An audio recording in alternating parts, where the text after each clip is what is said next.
देवरा डोरी चटना है 12 दिन कटराइज पढ़ावे आयल हो तुम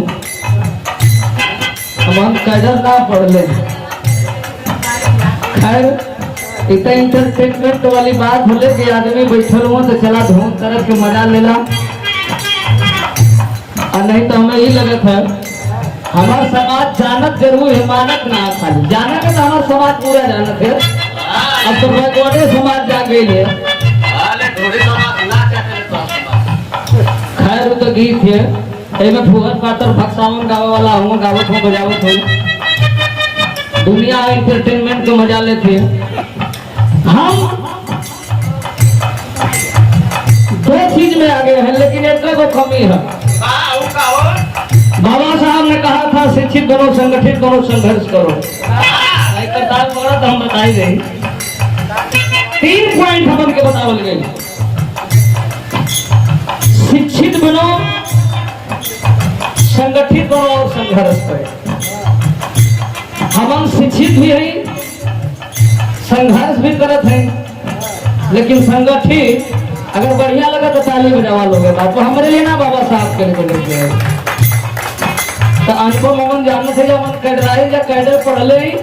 जहाँ से कुछ शुरुआत कर लो वो खत्म भी कर सकते अगाई वो सुनाई दोनों प्रेमी और प्रेमिका के बीच वाली बात है। प्रेमी घायल है प्रेम का घायल बौरायल है सगा दे सुगर प्रेमिका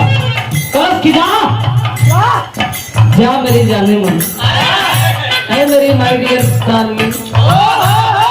एक बात जरा सुन लो का कहला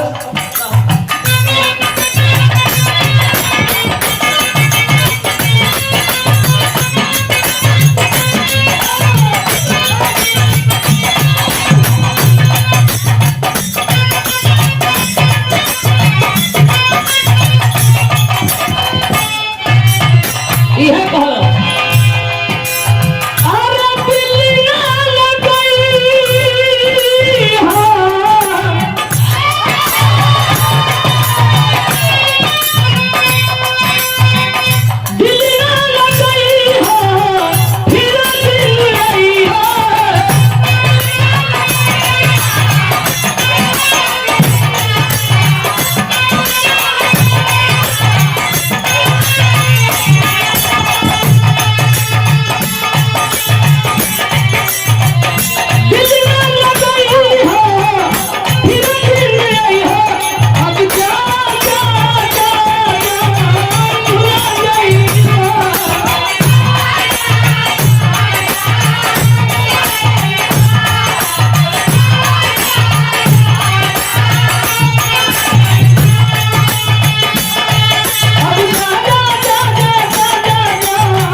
प्रेमिका कलश की तू काहे बदे हो तो बताओ हो प्रेमी